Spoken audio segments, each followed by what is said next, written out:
पहुंच चुके हैं अपने होटल 6 रेजिडेंसी और यहाँ से हम निकल रहे हैं अब लोकल साइट सीइंग के लिए। और अभी तक हमने क्या क्या देखा है, क्या क्या घूमा है, क्या क्या एक्सप्लोर किया है, उसके हम थोड़ा सा फास्ट फॉरवर्ड ग्लिम्सेस आपको दिखा देता हूँ। उसके बाद हम निकलते हैं।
गाइस इसके साथ हम पहुंच चुके हैं अपने होटल में।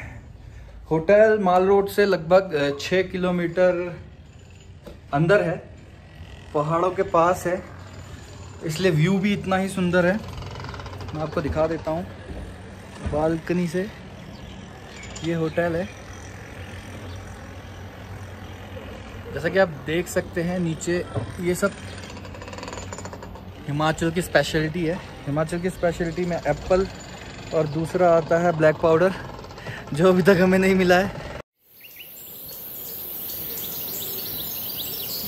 गाइस इसी के साथ हम पहुंच चुके हैं हिडिंबा टेम्पल। एक थोड़ा सा कंफ्यूजन है, यहाँ पर लिखा हुआ है और हर कोई बोल रहा है हिडिंबा टेम्पल, जबकि मेरे हिसाब से ये हिडिंबी टेम्पल होना चाहिए था, क्योंकि हिडिंबा हिडिंबी का भाई था। और जैसा कि हम जानते हैं वो राक्षस प्रजाति से थे और हिडिंबी ने भीम से विवाह किया था। उसके बाद घटोत्कच के पैदा होने के बाद हिडिंबी जो है जंगल में ही, यहीं फॉरेस्ट में रुक गई थी। भीम चले गए थे, पांडवों के साथ प्रस्थान कर लिया था। उसके बाद हिडिंबी ने यहीं जंगलों में तपस्या करी और फिर वो जो है गॉडेस की कैटेगरी में आ गई थी, इसीलिए उसका टेम्पल ही बना, उसको लोग पूछते हैं। तो मेरे हिसाब से हिडिंबी टेम्पल होना चाहिए। आप देख सकते हैं टेम्पल, लेकिन यहाँ पर सभी इसको बोल रहे हैं हिडिंबा, जबकि हिडिंबा वो राक्षस था जो हिडिंबी का भाई था, जिसका वध भीम के।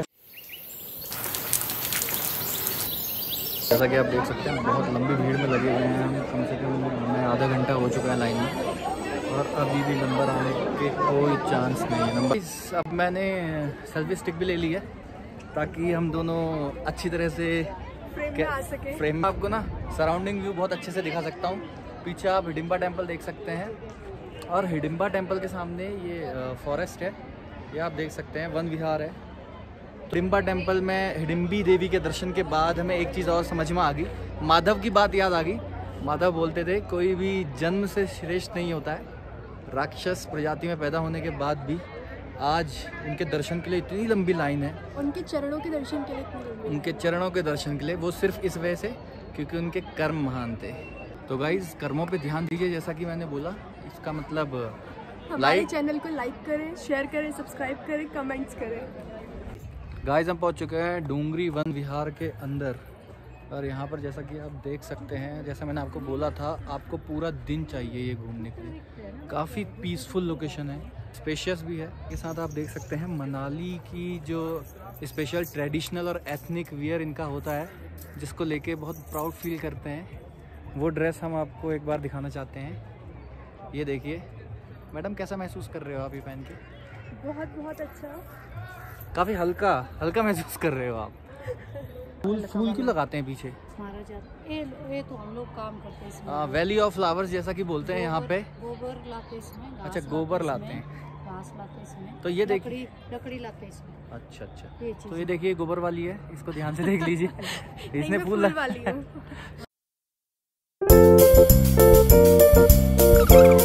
ऑडियंस को बोर कैसे करते हैं, इनसे सीखिए। हमारे अच्छी तरह बोर होना।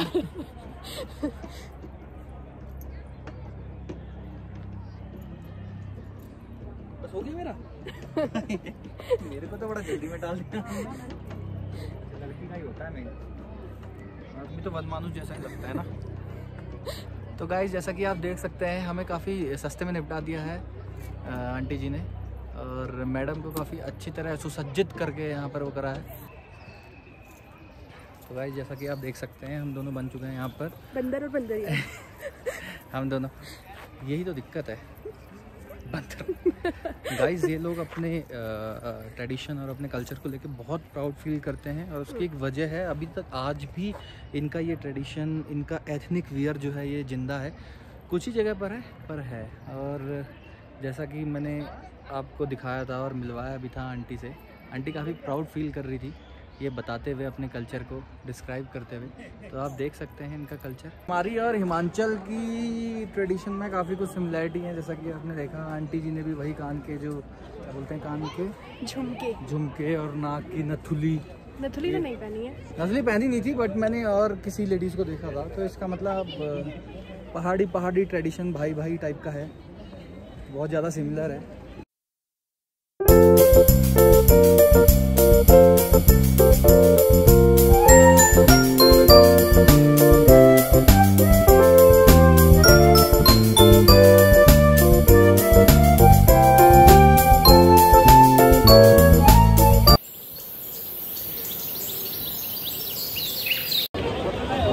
गाइस इसी के साथ हमने मॉल रोड भी, ये देखिए सर कैसे डिस्टर्बिंग एलिमेंट यहाँ पर बहुत सारे हैं। ये देखिए पीछे कैसे घूम रहे हैं। गाइस प्लीज़ इनको इग्नोर करें। कोई हमें यहाँ रोहतांग की टिकट बेच रहा है, कोई काला पानी बेच रहा है। अभी रात के बज रहे हैं लगभग 10, बट फिर भी हमें लग नहीं रहा है कि 10 बजे हैं। इतना रश है देखिए गाइस। आंटी से हमने बार्गेनिंग करी, हमने उनको बोला आंटी थोड़ा कम लगा दो। आंटी बोलती कम लगा दी, थोड़ी ना मैं यहाँ पे इतनी भीड़ में खड़ी हूँ। तो उन्होंने इतने प्यार से बोला कि हमारी जेब से अपने यहाँ पैसे निकल। बहुत प्यारा बोलते हैं, बहुत मीठा बोलते हैं, बहुत अच्छे लोग हैं, जेन्युइन लोग हैं। और मुझे सबसे अच्छी बात इस प्लेस की लगी कि ये सिक्योर है। बहुत अच्छा लगा यहाँ घूम के।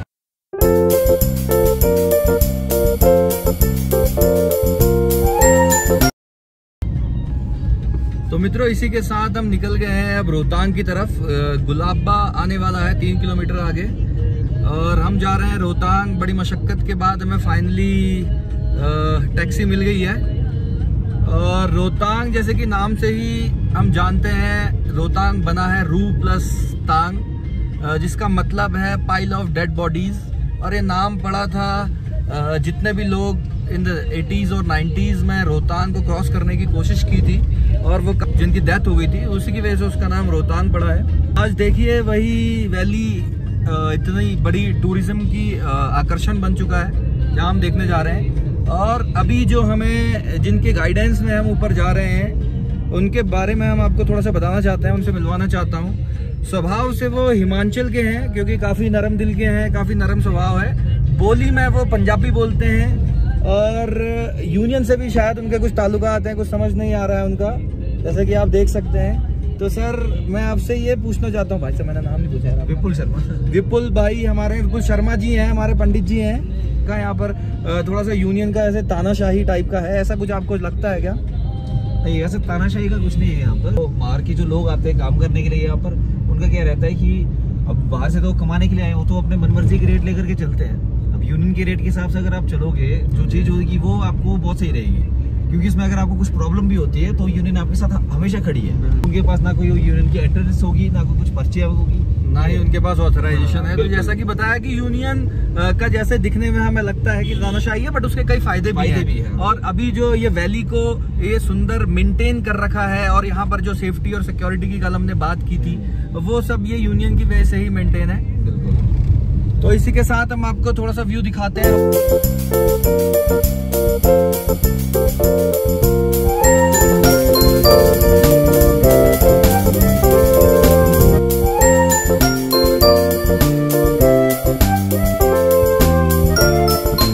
रश है, जैसा कि अभी मैंने दिखाया आपको। 1200 गाड़ी का परमिट है पर डे का। इसके अलावा अगर किसी को घूमना है तो शायद उसके लिए कुछ स्पेशल परमिट लेता है वो अपनी यूनियन की। तो इसके कुछ फ़ायदे भी हैं, काफ़ी प्राइसेस हमेशा फिक्स है हर किसी। तो अगर आपसे कोई ज़्यादा प्राइस किसी का मांग रहा है तो वो बिल्कुल भी लीगल नहीं है यहाँ पर। और प्राइसेस के बारे में अगर बात करें तो विपुल भाई किस तरह से प्राइसेस अभी चल रहे हैं टैक्सी के रोहतांग और अटल टनल और सोलंग वैली घुमाने के? तो अभी डिजायर का रेट जा रहा है 5,500 रुपये। ठीक है, हमने जैसे कि डिजायर करी विपुल भाई से, हमने 5,000 में करी है और हमें ये सोलंग वैली, अटल टनल और रोहतांग पास तीनों के दर्शन कराने वाले हैं अच्छी तरह। जो अगर यूनियन के रेट से अगर ऊपर आपको कोई रेट लेता है आप कंप्लेंट कर सकते हो। तो किसको बोल सकते हैं ये? आप यूनियन में भी बोलते हो, किसी कोई आपको यूनियन का कोई इंसान दिख जाता है, किसी भी लोकल बंदे को बोल दो, वो आपको बोलकर वो आपके वहाँ पे पैसे वापस करा सकते हैं, ऐसा कुछ नहीं। तो विपुल भाई अभी जैसे आपने बताया डिजायर का 5,000 से 5,500 चल रहा है तीनों जगह घुमाने का, जो अपनी 3 टूरिस्ट प्लेस है ऊपर। और इसके अलावा बाकी गाड़ियों का क्या अभी रेट चल रहा है लगभग? अभी इस टाइम ऑल्टो जा रही है 4,000-4,500 रुपये के बीच में, ठीक है। और जैसे ये सुमो वगैरह होती है, सुमो वगैरह जा रही है 7,000-7,500 रुपये। इनोवा थोड़ी 8,000 रुपये जा रही है।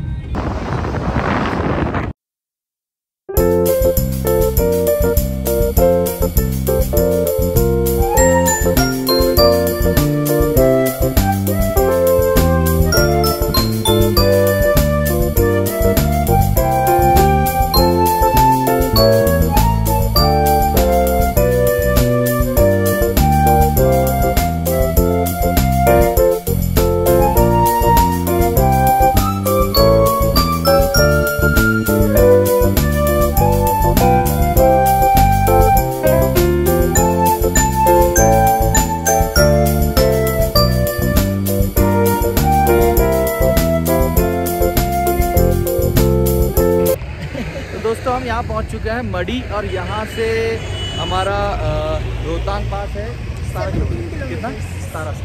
17 किलोमीटर, मतलब 17 किलोमीटर। और इसी के साथ आप देख सकते हैं काफ़ी अच्छा व्यू है यहाँ पर हम ब्रेकफास्ट करने के लिए रुके हुए हैं। तो भाई साहब जैसे हम बात कर रहे थे विपुल भाई से, विपुल भाई बात बताओ, जैसे इतनी सुंदर जगह रहने का फ़ायदे तो बहुत होते हैं, जैसे हम बात कर रहे थे तो ये आपको ये खुदा ने नवाजा है सौंदर्य से, इतने एक सेल्फ प्राइड भी होता है, बट इसके नुकसान भी कुछ हैं क्या? ऐसे नुकसान तो नहीं है, बट ये है कि जैसे एक चीज़ मैं आपको बताऊं, अब पहाड़ों पे अगर आप कहीं भी जाओगे, ठीक है, जहाँ पे इंसान पहुँचता है वहाँ पे गंदगी ज़रूर होती है। और ये कि वो अपने ऊपर डिपेंड करता है। अगर कहीं भी आपको भी एक चीज़ मैं बोलना चाहूँगा कि अगर आप कहीं भी पहाड़ों पे जाते हो, अगर आप अपना वेस्ट जो आपके पास कुछ भी सामान होता है उसको अपने साथ ही कैरी किया करो। बहुत अच्छी बात बताई विपुल भाई ने, जैसे कि हम जहाँ भी जाते हैं, इंसान जहाँ भी जाता है गंदगी करता है। अभी केदारनाथ के भी हमने कुछ दृश्य देखे थे, वहाँ पर इतनी भीड़ है और उस रश ने क्या बुरा हाल कर दिया केदारनाथ का। लेकिन भाई विपुल भाई मैं आपसे एक बात और कहना चाहता हूँ, जैसे हमारे जो ग्रंथ है, हमने रामायण में देखा है, जो हमारे श्री राम थे और भरत थे, इन्होंने अपने राज्य के लिए सेनापति की तरह काम किया बिल्कुल सही करने के लिए। जैसे आपके राज्य में अभी आपको जैसे राज्य, आप सेनापति हो, यहाँ के आप यहाँ पैदा हुए हो, तो यहाँ पर आकर अगर कोई ऐसी गंदगी करता है तो आपको मतलब क्या होता है? गुस्सा नहीं आता है? हम बोलते भी है, क्योंकि एक्चुअली हम खुद देखो, मैं खुद अभी इस टाइम क्या है, खुद गाड़ी चलाता हूँ, मेरे पास कुछ भी अगर क्लाइंट अगर कुछ भी करता है, मैं कहता हूँ गाड़ी में आप गंदा डाल दो, वो बाद में मैं साफ कर देता हूँ। विपुल भाई ने बताया कि इनकी जो तकलीफ है ये इनकी तकलीफ नहीं है, ये सब पूरे जितने भी टूरिज्म एरिया में कोई भी चले जाता है, पहाड़ों को गंदा करेगा तो वो ऑब्वियसली बात है सबके लिए बुरा होगा। बिल्कुल। तो गाइस इस बात का आप ध्यान रखें, आप यहाँ जब भी आए हैं तो अपना जो है साफ सफाई का ध्यान रखें और इनकी जगह को गंदा ना करें, क्योंकि एक बार ये जगह गंदी होगी, आगे हमें ये अपनी पीढ़ियों को भी ऐसे ही सलामत रखना है और अपनी पीढ़ियों को ऐसे ही हैंड ओवर करके जाना है। जैसा कि आप देख सकते हैं यहाँ पर पीछे स्काइंग भी हो रही है, पैराग्लाइडिंग स्टार्ट हो चुकी है। मैडम की स्माइल ये बता रही है कि मैडम ने मैगी और आलू प्याज के पराठे बस खा लिए हैं और मैडम को बहुत मज़ा आया। जो मुझे मोमो में बिल्कुल मज़ा नहीं आया था, लेकिन मैगी बहुत टेस्टी थी। तो यहाँ पर आलू प्याज के पराठे और मैगी ने कसर पूरी कर दी है। एक बात और बताना चाहता हूँ आपको, यहाँ पर पैराग्लाइडिंग होती है, बहुत सुंदर व्यू है। और जो हाइट है वो थोड़ी कम है और ड्यूरेशन जो है पैराग्लाइडिंग का वो कम है, वो एक हाइट से जो है नीचे उतार रहे हैं, जबकि कुल्लू में जो है वो हाइट बहुत ज़्यादा है, उसका एलिवेशन और उसका ड्यूरेशन भी काफ़ी ज़्यादा रहेगा। और जो वहाँ से नज़ारे हैं वो 2 पहाड़ों के बीच में, जैसा कि विपुल भाई ने बताया, वो वैली का नज़ारा ही अलग है। तो पैराग्लाइडिंग हम वहीं प्लान करेंगे वैसे एक मजाक की बात बोलूं, जैसे वो एक वीडियो वायरल हो गई थी, 200-400 एक्स्ट्रा ले लो, वो कुल्लू की थी वो वहीं पे बंदा डोबी में की हुई थी। 400 एक्स्ट्रा ले लो, पर मुझे नीचे उतार दो। मैं पागल लैंड कराते बिल्कुल बिल्कुल बिल्कुल।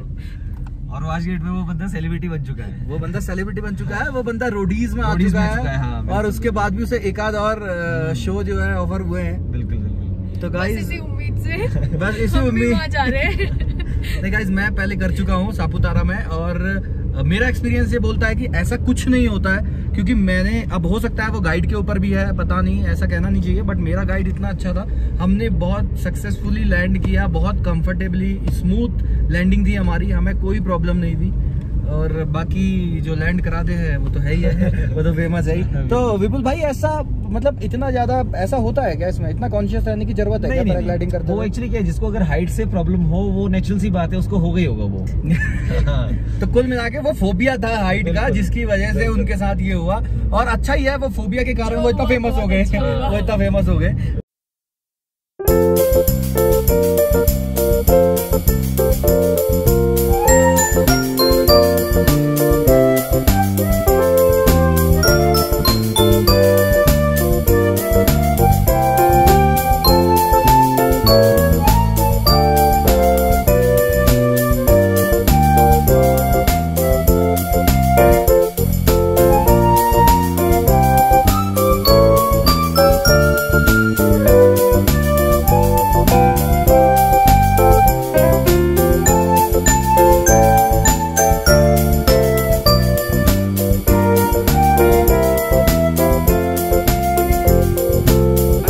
पहुंच चुके हैं रोहतांग।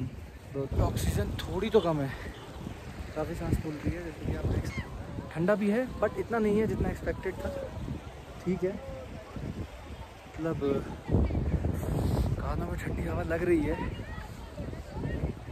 काफ़ी ठंडा लग रहा है, बहुत मज़ा आ रहा है। बर्फ़ देख के आँखों को भी ठंडक मिल रही है। गुजरात की गर्मी के बाद रोहतांग की ठंडक, अद्भुत नज़ारा, अदम्य, अविश्वसनीय। मुझे माधव की एक बात और याद आती है, जीवन और मृत्यु तो मिथ्या है, सिर्फ आज अभी जो ये पल है इसी का जीना सीखिए।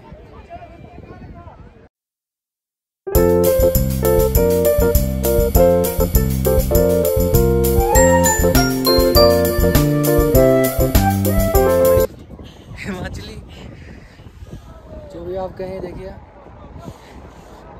और इसका नाम है शेनारा। मूवीज में देखते हैं जैसा आपने देखा है ना, वो सनी देओल को वो करता है स्कीइंग, पकड़ के गुंडे को पकड़ते हैं पीछे वो। गाइस ऐसा कुछ नहीं होता, बिल्कुल सच बात है, हमें भी पूरे गाइड ने पकड़ के ले गया है, हम नहीं कर पाए। कुछ नहीं होता है ऐसा, बहुत मुश्किल काम है, अपने बस की नहीं है। गाइस हमने 2000 रुपए 2 मिनट में खत्म कर दिए। गाइस 2 मिनट, गाइस तो मैं आपसे कह रहा हूँ, नीचे से पैकेज बिल्कुल ना लें। जैसे हमारा मन भी नहीं था, बट वो इतना फोर्स करते हैं, तो हमने एक स्कीइंग का पैकेज जो है नीचे से ले लिया था। 2000 कपल है, 2 मिनट नहीं लगे, वो पूरे दिन का होता है आपके पास 2000 रुपये में। अगर हम इन लोगों को पहले देख लेते हैं यहाँ के, तो शायद हमारा मन बदल जाता। 2000 रुपये में आपके पास पूरे दिन रहता है, वो आपको कोई मना नहीं है, पूरे दिन आप करो, लेकिन आप 2 मिनट के बाद उसमें पैर में दर्द होने लगता है, आपके घुटनों में दर्द होने लगता है। दूसरा, फिसल के आपको पता नहीं आप कहाँ जाओगे, किस पत्थर में सर फोड़ोगे। गाइस अभी मैं आपको दिखा देता हूँ कैसी करी हमने, एक ग्लिम्स आप देख लेना हमारी जो वीडियो बना रखी है हमने। तो गाइस, और ऊपर से वो पीछे से पकड़ कर जो मेहनत लगती है चलने में बर्फ में, पूरी टांगरी फाड़ दी गाइस जब नीचे को स्लोप में आते हैं तो आप थोड़ा सा रिलैक्स फील करते हैं, क्योंकि गाइड आपको धक्का वक्का दे के आपको मजा आता है। लेकिन वही वापस आते हुए गाइड भी कुछ नहीं करता है, आपको ऊपर चल के आना होता है, स्टिक के सहारे मेहनत करनी होती है, बहुत मुश्किल है गाइस। लेकिन आप ये नज़ारा देखो, मतलब यहाँ आके नज़ारा जो हमें देखने को मिला है ना, सब वसूल हो गया। वो 2000 बेकार गए, लेकिन जो टैक्सी के पैसे थे ना वो वसूल हो गए। और अभी सिर्फ ये रोहतांग वैली है, इसके अलावा अभी 2 जगह और बची हैं जो देखनी है, बट यहाँ से बिल्कुल जाने का मन नहीं है। यहाँ जितनी सुंदर जमीन है उतना ही सुंदर आसमान है। देखो गाइस, आसमान देखो, और ये बर्फ देखो गाइस, इतना सुंदर, मतलब ऊपर भी सफ़ेद, नीचे भी सफ़ेद, हम भी सफ़ेद, पहाड़ भी सफ़ेद, बहुत सुंदर है, बहुत सुंदर दृश्य, बिल्कुल मन नहीं कर रहा है गाइस। ऐसा भी नहीं है कि यहाँ पर बहुत ज़्यादा भीड़ है, जैसा हमने नीचे से देखा था कि 1200 गाड़ियों का रश जो है एक साथ चला था। लेकिन ये बड़ी इतनी बड़ी जगह है कि इसमें वो लोग कहाँ घूम गए ना हमें ही नहीं पता चल रहा है। तो गाइस ऐसा है कि रोहतांग में बहुत अलग अलग स्टैंड्स बने हुए हैं, जैसे बर्फ़ के टीले टाइप के आप समझ सकते हैं, बड़े टीले। हम जैसे एक टीले पे हैं, कुछ गाड़ियाँ यहाँ पर हैं और कुछ गाड़ियाँ जैसे कि आप देख सकते हो ये देखिए गाइस। तो ऐसे ही यहाँ पर वो देखिए ये गाड़ियाँ यहाँ हैं और ऐसी ही इससे पीछे भी एक स्टैंड हमने छोड़ा था, कुछ वहाँ पर रुकी थी और कुछ इससे आगे हैं। तो हर जगह यहाँ पर बढ़ जाती हैं तो इतना ज़्यादा रश फील नहीं होता है, क्योंकि अगर उतना रश एक ही जगह पे आ जाएगा तो ना कोई भी एक्टिविटी नहीं हो पाएगी और बहुत ज़्यादा कंजेस्टेड हो जाएगा। इस ऊपर धूप है, बादल है और नीचे बर्फ़ है। क्या कॉम्बिनेशन है गाइस। फ़ोन में नेटवर्क नहीं है तो कोई टेंशन नहीं है, इतना सुकून है, कोई कॉल नहीं है, कोई ऑफिशियल कॉल नहीं है, कोई पर्सनल कॉल नहीं है। कुछ देर यहाँ पर बैठने का मन है, लेटने का मन है, सोने का मन है, मैगी खाने का मन है और मक्का भी है, भुट्टा भुट्टा वो भी खाएगा। और ये सब करने के बाद थोड़ा रिलैक्स चिल करने के दोस्त बाद कुछ लोगों को लगता है कि यहाँ ग्लव्स की ज़रूरत नहीं है, लेकिन ग्लव्स की ज़रूरत है। आप बर्फ़ में ऐसे हाथ नहीं टेक सकते, नहीं तो कोई ज़रूरत नहीं। ज़रूरत है। ये देखो, ये जो झूठ बोल रहे हैं ना जो लोग, पहना नहीं है, 100 रुपये पहना बर्बाद करें था, मैडम, लेकिन इसमें कोई फ़ायदा नहीं है। गाइस बस मन की तृप्ति जब तक ना हो जाए, अंतरात्मा से जब तक आवाज़ ना आए तब तक यहाँ से मैं उठने वाला नहीं हूँ। और ये अंतरात्मा की तृप्ति बिल्कुल अंदर से तब तक आएगी जब तक वो जो यहाँ की ठंड है, जो ये हवाएं चल रही हैं जिससे कानों में तो दर्द हो रहा है, ये जब तक दिल तक नहीं पहुँचेगी ना ये ठंड, तब तक मैं यहाँ से हटूँगा नहीं और उसके बाद ही यहाँ से निकलूँगा। रोहतांग पास में ही जस्ट थोड़ा सा आगे आके 100 मीटर आके व्यास नदी है, जिसके तट पर ये मनाली स्थित है। उसका उद्गम जहाँ से होता है, उस व्यास नदी का उद्गम, व्यास नाम तो व्यास ऋषि जी की के नाम पे रखा गया था, क्योंकि व्यास ऋषि जी की तपस्या से ही आज हमें व्यास नदी का सानिध्य प्राप्त हुआ है। बट ये जिसका उद्गम है और ये झरने के रूप में है और बहुत कम थोड़े से उसमें निकलता है और आगे जाके ये थोड़ा थोड़ा झरना इतना बड़ी नदी बन जाती है।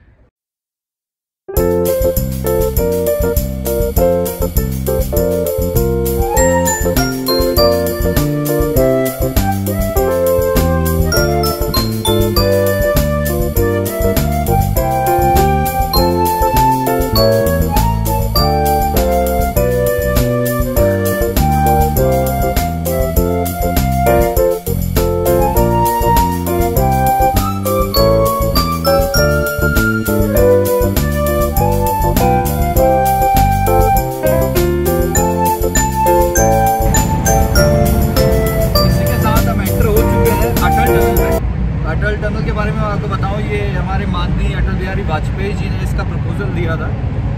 आई थिंक 2000 में दिया था, 2000 ईयर में, और 2002 में ये प्रपोजल पास हुआ था और 2020 में आई थिंक ये बन के तैयार हुआ। 10 साल लग गए इसको बनने में। और अभी जो मैंने इससे पहले आपको दिखाया था सीन, वो इतना बड़ा पहाड़ है, उस पहाड़ के बीच में से टनल बना हुआ है और ये टनल लगभग 9.5 किलोमीटर लंबा है और इसमें जो स्पीड लिमिट है वो है 40 है स्टार्टिंग में और बीच में 60 है।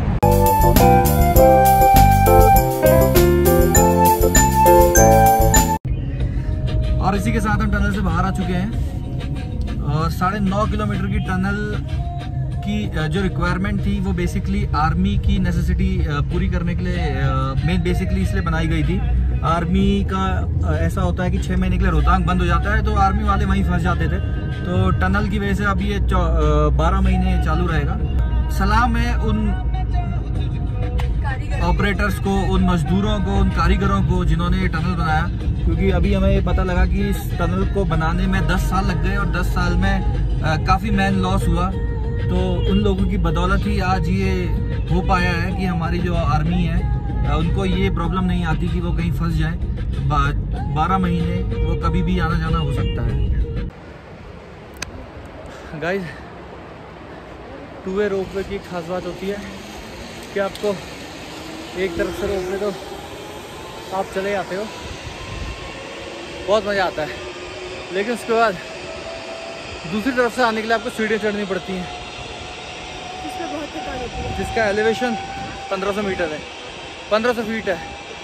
1500 फीट पढ़ने के लिए छोटी छोटी प्लास्टिक वुडन की सीढ़ियाँ लगाई हुई हैं। उसको चढ़ने में देखिए हम दोनों की हालत ख़राब है। अब यहाँ से मज़ा आएगा, सेकंड वेव के लिए हम जाएंगे।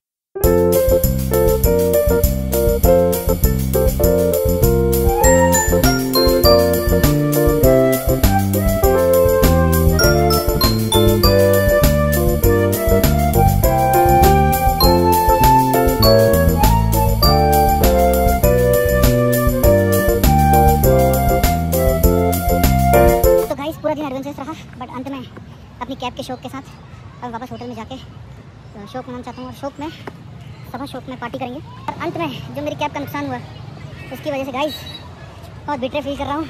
मनाली मुझे रास नहीं आया, मनाली की टोपी पे रास नहीं आया। मनाली टोपी देखे, हिमाचल टोपी अभी भी है, इसको देख के मुझे बहुत गुस्सा आ रहा है, बहुत बिटरे फील कर रहा हूँ।